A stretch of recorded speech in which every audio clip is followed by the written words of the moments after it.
Welcome to the First Time Facilitator podcast. Whether you're a first-time facilitator or a seasoned pro, listen in for tips and tricks to make a bigger impact at the next workshop you deliver. And now, your host. She listens to around 10 podcast episodes a week, Leanne Hughes. Hey, and thanks for tuning into the show. I'm your host, Leanne Hughes, and I'm here to help you develop and deliver workshops that kill. If you're a returning listener, thank you for tuning in. I really appreciate you and hope you're getting value out of the show. And if this is your first time tuning in, I'm actually very proud of you for finding the show and proving that you're not up to delivering an average workshop. You want to go above and beyond to make your up-and-coming workshops fantastic. If you've ever wondered how to make communication in meetings or workshops easier and what kind of X-Factor tools you can do to bring a conference together and really support your skills in facilitation, then you will love hearing from today's guest. But first, if you'd like to connect with fellow listeners of the show when the episode is over, I recommend that you join our community on Facebook. It's called The Flip Chart. Just hop on over to Facebook and search for the words The Flip Chart and join in the group. I'd love to see you in there. Now, look, I usually have these episodes prepared a few weeks in advance, but I'm cutting it very fine today. I interviewed my guest, who's from the States, a couple of weeks ago, but I'm just uploading it now because I have been pretty busy. I have been lucky enough to be in Mongolia all of last week for my day job, which included running a 2-day leadership program in English while assisting two of my colleagues, Otgo and Slenge. Hey girls, if you're listening in, to learn the leadership program so that they could deliver it in the Mongolian language last week as well. So this is the first time that they facilitated and they absolutely nailed it. I'm so proud of them.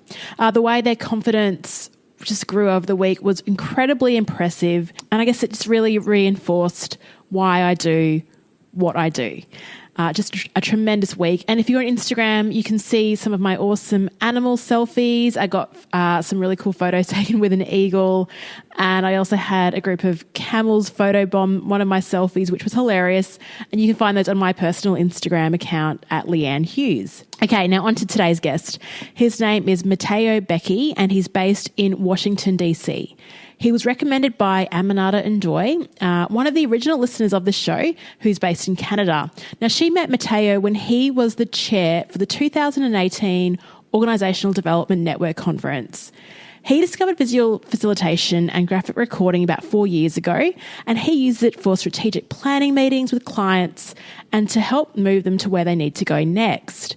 So in this conversation, we talk about what really drew him to visuals and how he likens drawing to simply learning another language. Matteo also explains how he got more confidence to draw in front of others and how he decides what to draw. And also, more importantly, what do you leave out when you're drawing at a conference and you're live? He also explains his preparation a month, a week, and a day leading into a big event. And I think his approach is something that I need to work more on. He talks about being very present and staying connected, and he is quite mindful, whereas I'm a bit of a freight train at full steam ahead, particularly the day before a workshop. If you would like to connect with Matteo, all his details and links to resources he mentions are on the show notes for this episode at firsttimefacilitator.com/episode 43. I hope you enjoyed this one. On to the show. I would like to welcome to the First Time Facilitator podcast, joining us on Thanksgiving. Welcome to the show, Matteo Becchi. Thank you, Leanne. It's a pleasure to be here. How was your turkey? I've got to ask the question. I've just gotten through about 6 hours of marathon eating, so I'm a little inebriated by the turkey and the chemicals within, but very satisfying for sure. It just shows the level of commitment that you have. There's no way after 6 hours of eating turkey I'd be on a call, but I love that you've honoured this. So shows that professionalism is very strong for you. I always like starting by asking our guests what their career history is and how they found up or just discovered the world of facilitation, and for you as well, visual drawing. Absolutely. I was fortunate enough somewhere along the way to run into something called organization development, which I didn't know what it was until I started working at a university here in DC, over at American University. and just ran into this master's. I just discovered reading through the content of the program and the materials that I'd been doing OD, I just didn't know what it was called. So having a human-centered approach on things, no matter what the work is about. So anyway, I went through this master's program, and towards the very end of it, I was in a session that was, I think it was a farewell of a program director. And lo and behold, there was somebody sort of front and center that was doing a graphic recording of the actual session that was being facilitated of the programming. So that was my first time seeing it, and I was just amazingly stricken by it. I was just, wow, deer in headlights, amazed, and my brain was just firing in all sorts of different directions. So I got lucky enough to say hello to the person that was doing the graphic recording. Her name is Stephanie Brown, and I asked her, "Who are you? What are you doing? And how do I learn how to do this?" And funny enough, she said, "I teach a graphic facilitation meetup group. You should come to my meetup." And that's where it all started for me. Nice. And when you saw Stephanie's skills, did you ever think that you'd be able to get to that kind of level, or did you think that takes years of experience? And what was your experience with drawing prior? Were you a bit of an artist? Mm-hmm. No, absolutely not. I lost track of paper and pencil for decades in the working world. Ever since probably high school, I just left that behind, and working on computers all the time, everything got so far away from that. So it was lovely to rediscover paper, pens, and markers again. And my reaction in the moment was, there's no way I can do this, right? Mm. Also because Stephanie has she herself has a fine arts background in terms of her studies.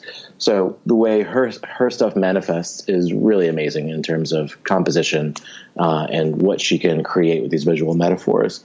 So there's a bit of a fear factor for me at the moment, in that moment. But there's no artistry really required, right? So it's just like any other language, except it's a visual language. So we have building blocks in any language. You learn those. In a visual language, there are things like squares and circles and squiggly lines, and stick figures, maybe, or star people. And then you just learn to build on those building blocks until you find your fluency in that language. And that's exactly the path that I've been following. Nice. So you went to Steph's meetup and started learning some of these skills. When then did you start using it in front of other people?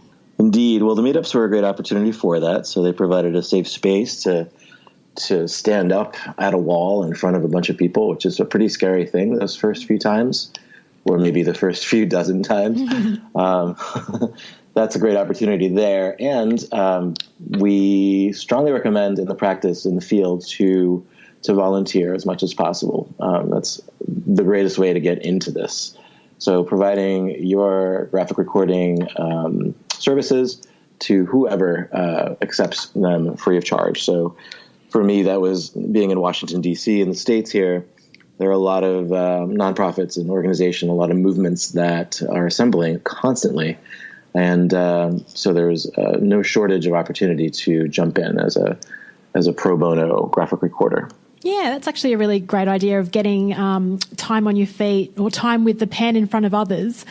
Mm-hmm. Now, were you facilitating workshops before this as well, but just not with the outstanding flip chart skills that you have now? Or did you sort of discover this as a way of getting in front of the room? What was your experience with facilitation prior to learning how to do this? Yeah, I'd done some facilitation, straight up facilitation prior. I delivered some training sessions as well. Mostly, I would say, I actually came from a career in IT project management. So my bread and butter experientially with people and groups of people had been just running meetings, like project team meetings, status meetings, and taking lots of copious notes while also driving the meetings themselves. That's where I came from. True facilitation, I think I started getting some facilitation chops as I started doing the graphic recording as well. So those things kind of just happened together. Nice. So do you, now in your newfound career, do you ever miss parts of your IT project management background, or have you brought a few of those skills with you? Do I miss project management? I think project management's it's everywhere, so that's something that's always going to be around and available to me, which is great. I don't miss being embedded in an IT shop, that's for sure. There's something there's like a lack of diversity in the work in some way for me there. So I'm much happier out there, quote unquote, in the consulting world with federal government clients as well as private sector clients and nonprofits. So the variety of the work and the topics is really it's spice of life, I guess. Yeah, I'm with you on that. I love having a bit of variety in the old Monday to Friday. Hey, with the and on your point about project management, I agree. I think it's one of the most important skills that a lot of us need nowadays, especially when working in corporate and any role that you're in. Any task that you're given or the job that you do, I just say that everything can be broken down like a project. So it's really key that you're bringing that into what you do now. In terms of the visuals, so I've heard that you, through one of our listeners, Aminata, who was a person that referred me onto your work, she says that you use visuals to really facilitate strategic planning sessions. So I'm wondering, what's the value of adding visuals when you do this kind of work in terms of driving an outcome? Right. And you could use this kind of work, this kind of stuff in any, just about anything, right? So there's the graphic recording side of it, which is really more of a visual note taker in large scale in real time.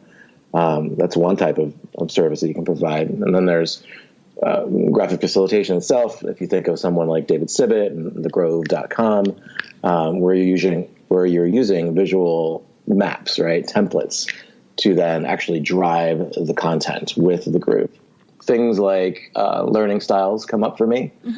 So if you're purely facilitating verbally a group, that's one layer or one element or one facet. But if you're adding in, so we may be talking either I'm using a visual template to drive the conversation or we're even co-involving the group.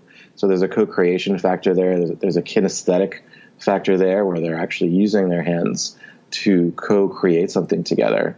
And just the element of visuals is such a powerful thing, right? It draws out just latent concepts maybe even that are sort of that are struggling to get out of a person's mind. So it's a really nice outlet and kind of an X factor. There's just a surprising result when you add this layer of visuals into the game. I like anything that's X Factor. Actually, this morning I was running a bit of a team session with the groups at work, and we were talking about our work styles and how we prefer to be communicated to. And she said what she really loves is when you're trying to describe something to her, like a task or a project or a process, just get up and draw it on a whiteboard so she can see how it connects with the bigger purpose of what they're trying to drive. Let's just get up and draw it, right? Let me see what you're talking about. And it also avoids, confusion. It avoids misinterpretation and misunderstanding. Because you say potato, and I'll be thinking of a variety of different images in my head. But until you draw that on the wall, only then am I really connecting. Oh, I see what you're saying. Yeah, that's cool. So I want to talk about your work with live recording and graphic. Is it called graphic recording? When you're actually at a conference and drawing ideas on the board in real time? Is that what it's called? That's right, graphic recording. Cool. So when you do that, I don't know how you capture a whole day or a whole message when you do that. So how do you decide very quickly what to include and what to leave out? Good question. And so just setting the stage, right, you're working with a finite amount of real estate. So typically I'll have a big board. It's about, 8 feet? What is that, like 2.5 meters? Something like that? Well done. Yep, that's exactly right. Nice. I'm from Italy, so I still have some metric system left in me. So it's like it's a large size board, which seems pretty big to begin with. But after a while, you get pretty comfortable with what you can squeeze into that board. So there's definitely an amount of preparation that can happen, and this varies with each individual. Everyone's different. I'm only about 4 or so years into this trade or craft or field. So I'm still working out my process. And I require with myself a little more preparation than others that may have been in the field longer. And there's all sorts of stuff, like personal me stuff that goes into that, right? So feeling like I'm prepared enough, feeling like I'm ready, feeling like I'm good enough. This translates into any kind of session or event that someone's walking into. And back to your original question, which is, how do I know what to capture, what not to capture? It's really a matter of, so one, having an understanding of where the conversation is supposed to go, a rough idea of the design of the session, or a rough idea of the outline of the speaking, whoever's talking, the presentation, whatever it is. Having an understanding of the agenda is helpful. So that's going to be a potential roadmap of where this is going to go. However, be prepared for anything to happen in the room, right? Because it will happen. Yeah. So you cannot commit yourself in ways of like pre-drawing anything, really. You can be prepared to draw something and sort of have that back pocket, but you really need to be in the moment, because that's the reality of what's happening in the room. And that's the true service, right? So we're capturing authentically what's going on in the room, what people are saying, what they're feeling, what they're experiencing. There's even elements of tonality of the conversation that can be expressed in the capture itself. And we're doing it truthfully so that we're not putting our own filters on the content that's emerging from whatever the session's about. You know, that's a difficult thing to do. It's really keying into, and there's deep listening going on, really keying into those nuggets of what's being shared and capturing those succinctly and visually, hopefully, right? So it also depends on sort of the, let's call it the throughput of information, like how much data is being offloaded here. So if it's like a report out from some sort of conversation, that's a lot of data coming at you really fast. So that might just be words. I'm just capturing what I can in a sort of a summary kind of fashion. And then the images come later. If I have more time, then for me, the imagery it's a one-to-one then, hopefully, of the words and images. Does that answer the question? Yeah, it just sounds like it's, like you said, a lot of deep listening, you're having to be very present. Do you find that you're pretty exhausted at the end of the day? Absolutely, yes. It's very fulfilling and very exhausting. And also it's kind of a physical job, because you're not, I mean, yes, you're on your feet, and oftentimes I'm down low, I'm on my knees, I'm on my butt. Yoga helps. It helps you keep a little bit of flexibility and limberness. But yeah, it is exhausting. Get pretty sloppy by the end of the day too, in terms of your hands are all marked up with inks and such. But it's a lot of fun. Actually, you're the first person that's recommended yoga in 42 episodes of this show. So, but I think I do think facilitation's a very physical activity. I mean, you're on your feet most of the time. You're having to be very present. You've got to maintain a clear voice. You've got to create the energy for people. I guess the visual stuff's a little bit different because you're not driving the event, but you've got to be on your toes and capture those moments. But I also like that you say that's very fulfilling, because I can imagine at the end of the day, just stepping back and seeing what you've created is a pretty amazing thing. It is. And yes, it is. And I think the most amazing experience for me is seeing the connection that the members of the folks that are in the room, the attendees of whatever event this is, have captured, smaller events that are like a dozen people, have captured for conferences of like 600 or so people. And the connection that people have to what they're seeing on the board is fantastic. There's an energy, their eyes are wide open, like their brains are really firing.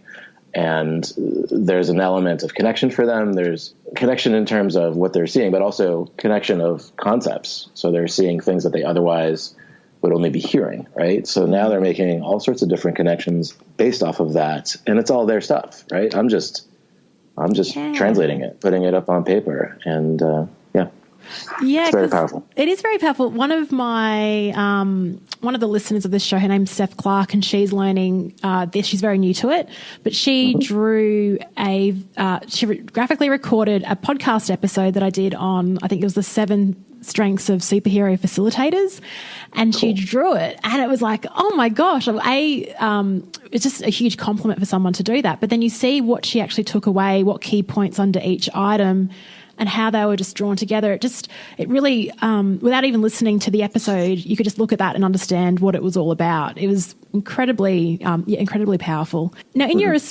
previous response, you talked about how it's really important for you yourself to prepare for an upcoming day. So I'm wondering what kind of things you do apart from yoga. What do you do to get in the mindset to prepare for an upcoming conference? And I remember, right, so looking at it, like a month out, week out, day before, morning of. So let's say it's a conference that we're preparing for.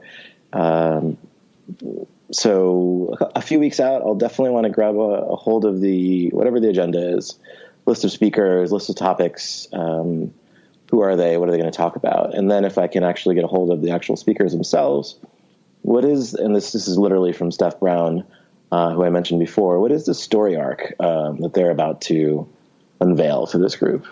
So just high-level nuggets, just to have an idea of what the territory is going to look like, potentially. And for me, as not originally an artist, still developing my visual vocabulary of go-to imagery, that'll give me an opportunity to start practicing the images that I think may show up, the concepts that may show up in this conversation.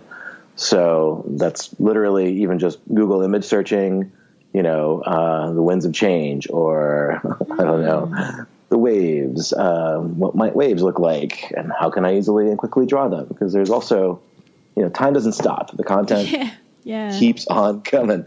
So you need to be ready fast to be able to come up with these things and put them together on paper.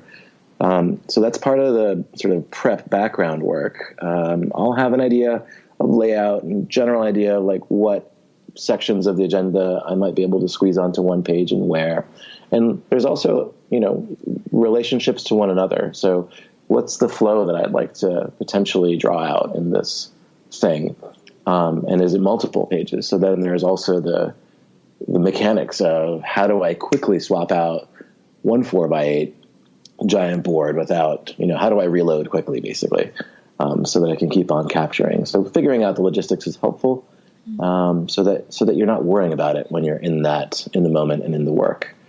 And then typically the day before, there's probably some more cramming, preparation of that kind. And in the morning of, lately it's been more of a focus on just finding my own center and my own presence and my own sort of place of freedom and ease.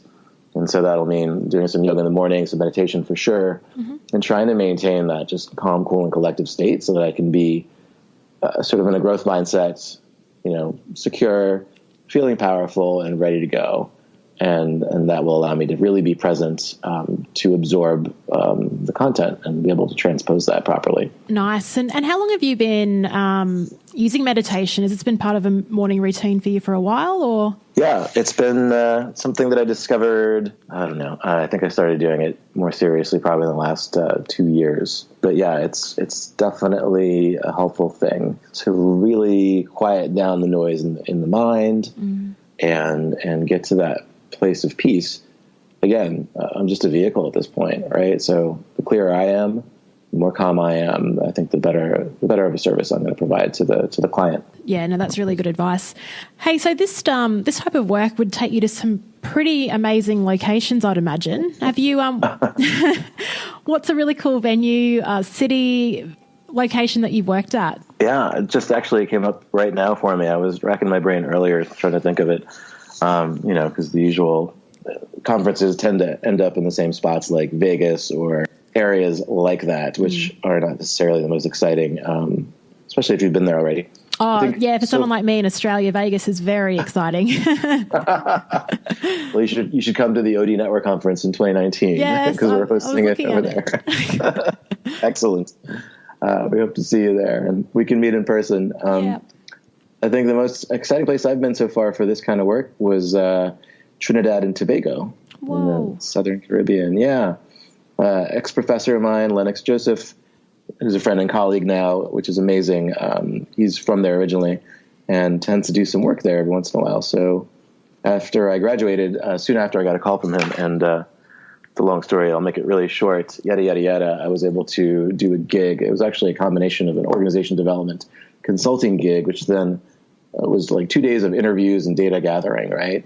Collecting information about this system of people in the islands. And then days 3 and 4 were he and I co-designing the session that then we delivered on days 5 and 6. And I facilitated portions of it and also graphic recorded most of it.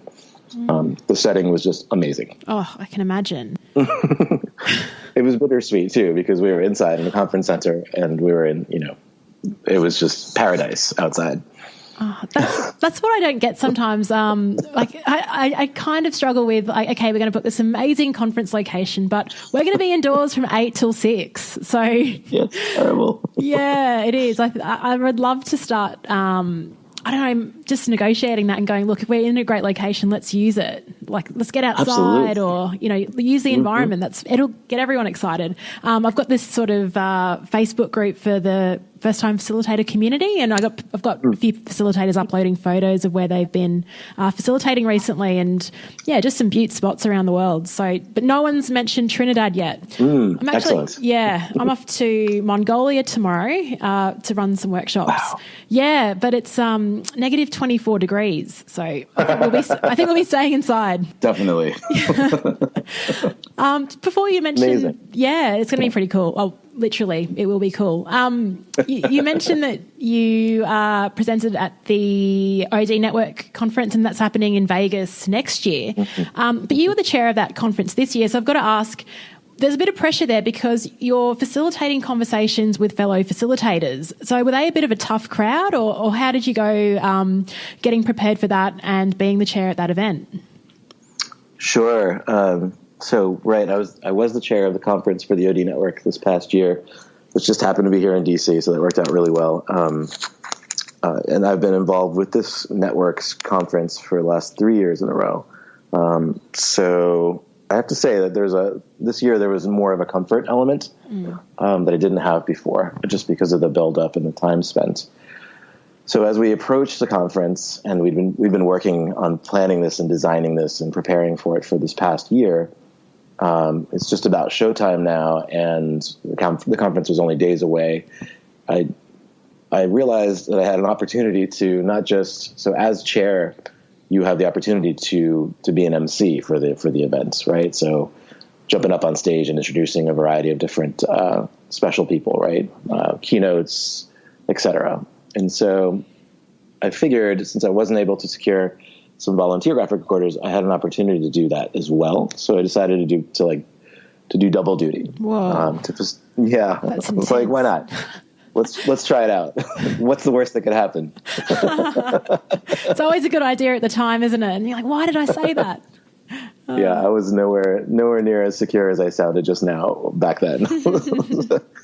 So I figured, what the heck? Let's try and develop this learning edge, right? So that was so much fun to do that. So jump on stage one moment, jump off stage, off to the side, start graphic recording whatever's going on stage. And was it scary? Not really. The organization development world, first of all, if I just describe them as we're huggers, that alone should tell you it's a pretty friendly group, right? And knowing most of the people in that room was probably very helpful as well. So definitely not as much of a fear factor as I would have had a few years prior, but still some fear there. Just the huge, large audience. There's just something about that, the energy, etc. Yeah, and you were kind of always on show, being the MC and then ducking off to draw something. And then, there wasn't really much time for you then to sort of recuperate and chill between each segment. You were on the whole time. Oh, yeah. It was exhausting, absolutely. And then there's, just finishing the pieces, there was no time to do it in the moment. So then there was coming back afterwards or in the morning, like crack of dawn, to fill it a little bit, to make some connections, right? To call it good enough. So you're absolutely right. It was a huge expenditure of energy, but it was so worth it. Oh, good. Oh, it is always worth it, isn't it? You say yes to things in the moment and you think, why did I do that? When it's happening or beforehand, but afterwards you're always like, oh, that was great. And I wouldn't have changed it. Absolutely. And the very last day, right before the plenary, the last day, the board chair, Gary Mangiafico, he said something right before he introduced the speaker about me showing up how I did. And before I knew it, there was a room of people standing on their feet applauding me. There was a standing ovation. That's incredible. Yeah, that was amazing. Still processing it, just like, wow. Yes. So worth it. So worth it. So next year you're going to be drawing, emceeing, keynote speaking, running the morning yoga session. I wanted to do that. It's just we couldn't put that together in time. I do teach yoga on the side, and there's something about creating that space. I've done it. Actually, there's something called the International Forum of Visual Practitioners, and I'll send you the links later to all this stuff. But it's basically like an OD network for graphic recorders, graphic facilitators, and we have conferences for that as well. And one of the conference 2 years ago was here in the area. And I was able to actually teach a yoga session one morning. And it was just so amazing to hold that space. We were talking about holding space earlier with fellow practitioners. One woman was from Australia. They were from all over the world. And it was so nice to connect on a completely different level, somewhat spiritual, just amazing. It added such a nice facet to the relationships and to the experience. Yeah, it would have really created a bit of a stronger bond, I'd imagine. Yeah. And also put everyone in a really great mindset for the rest of the day. Absolutely. Mm-hmm. So do you have any, is there a favourite book you have, a podcast you listen to, a resource that's really impacted upon the way that you possibly facilitate or also draw? Yeah, and the drawing it's just like anything, I guess. I'm always learning. I'm always picking up something new. I have a whole bunch of links that I'm going to send you, but awesome. I would say just to get rolling, and just like the OD world, it's full of givers, a lot of people caring for other people. The visual practitioner world is just as much the same case. People that are so willing to share what they know in the interest of helping the world ultimately. But I'll go to some folks that are in Germany. It's a company called Decablo, which they have a really nice, it's sort of low barrier to entry kind of imagery, right? It's almost like iconography. So it's maybe a step or two beyond stick figures. And they're pretty much stick figures, but they're expressive enough to tell a story, right? And so that's a really good resource. They're very low overhead to draw them in the moment. So that's speed of creation is critical. And if you're able to convey a story and do it in very little energy and very little time, that is huge value right there. So that's something that's been really helpful. I had, I think it was episode 4 or 5. I had Marcel Van Hove. So he's brought the Decablo methodology to Australia. So he's German, and we had a bit of a chat about that, and he was explaining why it was so important. And that was the first conversation I'd ever had with a visual facilitator, and I'm really intrigued. And I said that I'd take action, but I haven't yet. But now talking to you, I'm like, I really need to learn this. I really need to learn this skill. What other resources could you recommend? So this visual practitioner thing, this graphic recording, graphic facilitation has been around, for maybe like 3 or 4 decades. I think I mentioned David Sibbett earlier, The Grove, they're some of the early founders of this stuff. So it's still, I don't know, maybe it's in its teenage years, adolescence, maybe, but it's growing very rapidly. There are several seasoned practitioners who are just tremendous sources of learning, and they're spending a lot of their time and energy to teach what they know. So if you look at the whole thing, there's visual elements to graphic recording, graphic facilitation in terms of imagery and drawing and even also composition. And there's also lettering, right? So the text is a huge part of it. In fact, some graphic recorders are almost like 90% text with very few images. So everyone's style is different. Everyone's voice is different. And as long as it's serving, the task at hand, as long as it's serving the customer's ultimate goals, then you're doing a good job, right? So some of these folks have been huge helps to me. I mentioned Stephanie Brown earlier. If you go into the lettering world, so you could get lost in lettering and deep dive into that to your heart's content. But Heather Martinez is a tremendous lettering whiz at this point, and she's really diving in deep. I'll send you a link on that. She's got a ton of stuff that you can take online. So with the technology that we have access to today, it's amazing how much we can access through videos and webinars and Zooms. So it's all out there. If you go for more holistic, there is Christina Merkley. She runs something called I think it's shiftitcoach.com, and I think she's up in Canada. But she has a variety of different training offerings. I can send you a series of links that you can basically just pop it into your show notes. We will link to all of those resources on the show notes for this episode. So anyone then can, wherever you are in the world, you can make a start on this, because I think it's a vital skill.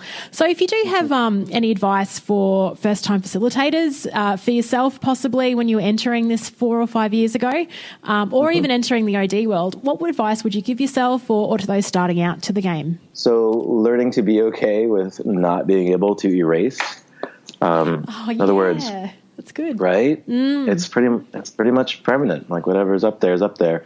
We do have some tricks to make up for, like raw spelling mistakes, which we can get into in another conversation. But ultimately, just being okay with good enough, right? So committing to what you're hearing and what you're putting up there on the board, and really just being there in service of the clients. That is critical. So, I think some of the biggest hurdles were just that, were, the fear factor of standing up in front of a crowd.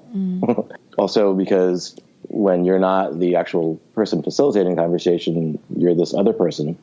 So what is your role? Yeah, that's an interesting observation. Like, what does the role look like? Are you allowed to, obviously not allowed to intervene. You're just sort of this person on the side, just drawing, really? You can be, and it's the best. I think the best mix is when you and the facilitator it's almost like a dance, right? You're in tandem in some way, you're interacting in some way, and you're setting some expectations with one another ahead of time. How do you like to work? Do you like direct interaction? If there is some sort of communication that's to happen, do you prefer like sticky notes? So having a clear understanding with whoever is leading the conversation of how you like to work together is probably a good idea. And making the graphic recorder a part of the space, a part of the whole show is probably a really good idea, because then for the audience, for the attendees, it's not just this weird person standing there drawing. Not saying a word. Like, what is that? Who is this guy? Yeah. Right. So bringing that person into the room. This is Matteo Becchi. He's a graphic recorder. He's going to be capturing conversations here and making it accessible. So many times I've seen reactions from participants just, starstruck, like, oh, this is amazing. It's so beautiful. It's like, this is just your content. So make it accessible. It's, touch it. If you want to draw on it, feel free. But especially point out to me whether I'm missing the point completely, or if I misspelled something, or if I misunderstood something. Please, or even let me know if I really nailed it when I did that thing over there. So it's really important to not be that third party that's kind of out in Switzerland, and it's untouchable. You want to be in the mix. Yeah, that's good advice. I was just reminded. Remember that old movie Wedding Crashers, where they go to all the weddings and pretend to be guests? It's the Owen Wilson movie.